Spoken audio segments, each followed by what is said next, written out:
Hi, my name is Henn. I've been an animator for the Walt Disney Feature Animation Studios for almost 40 years now. Over that time, many of the characters I've had the chance to animate have been princesses. But I've also had the chance to animate characters that were not human or princesses. A lot of dogs and cats and mice and other animals. In fact, I even a mouse named Mickey. But today I thought it would be fun to draw one of my favorite characters who wasn't a princess, who's actually a prince who went on to become a king. That is Simba. Let's draw Simba together.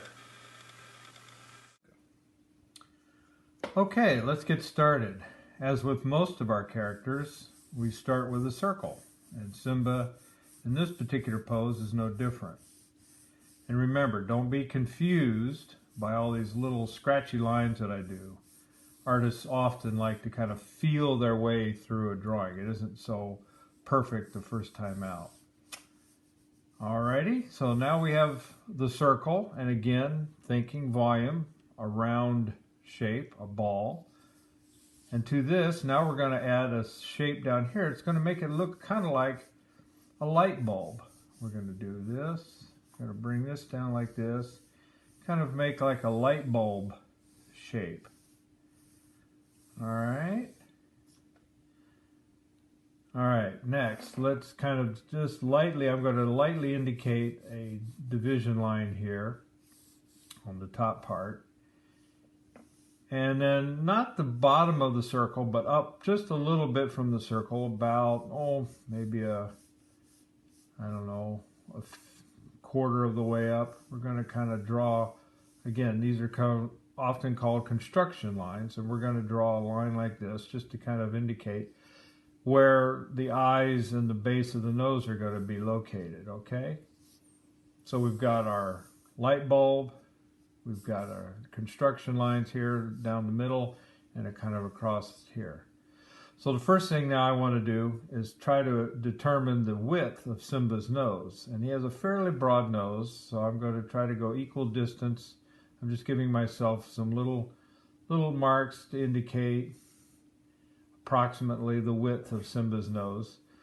And then from there, I'm going to draw these arch shapes. And these arch shapes are kind of the orb or the eye mask of Simba.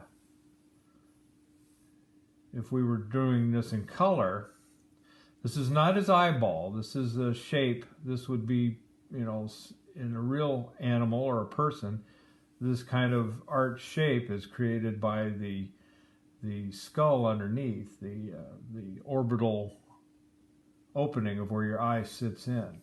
Okay, so we've got these arch shapes like this.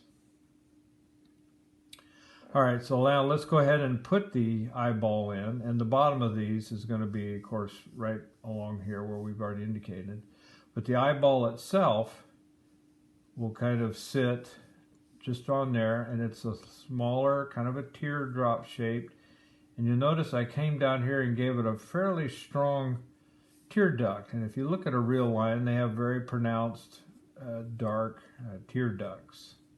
So we're going to do the eyes like this, okay? And we'll come back to the details on that later. Okay.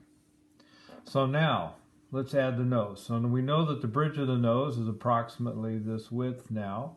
And we're going to use the bottom of the circle, where we're at here, and kind of figure approximately halfway between the bottom of where the eyes are and the bottom of the circle. We're going to come across and make this kind of S shape here. This is going to become the end of Simba's nose. Like that. All right. Now we're also going to continue down, follow the center line here. We're going to come down to the tip of his nose, and we're going to do a dark line here, which indicates the split of his upper lip. And again, if you look at a real lion, a tiger, or a big cat, that's a fairly prominent shape, pretty prominent line actually on their face. Okay, so now let's go ahead and rough in the upper lip. And we're going to kind of do a little S, kind of an S shape this way. This indicates where that upper lip connects into his cheek, and we'll add his cheeks here in just a moment. So we're going to go a little outside of that upper bulb, a little below that halfway line, split, and come back up so you get a shape like this.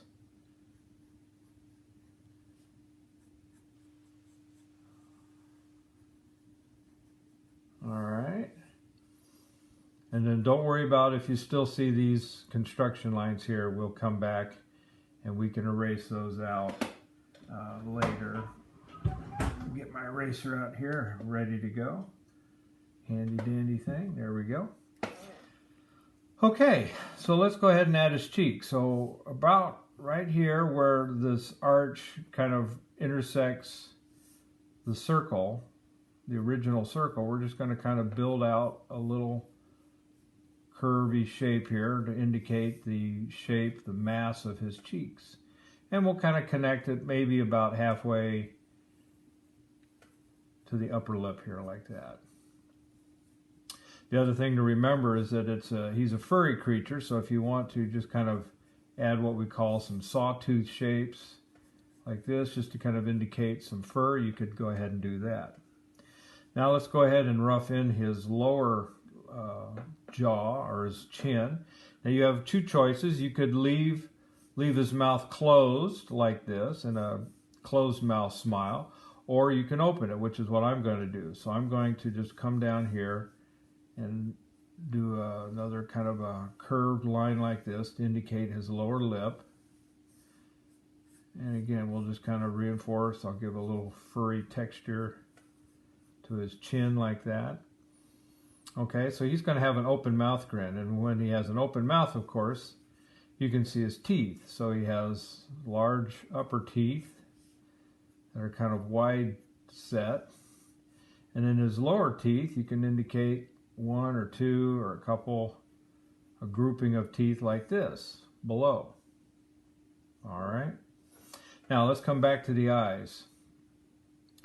One of the things that we often do at the studio when we are dealing with real animals like this is we'll bring in experts and in their field, whatever the subject matter is. In the case of our research for Lion King, of course, we had experts who knew all about lions and African animals.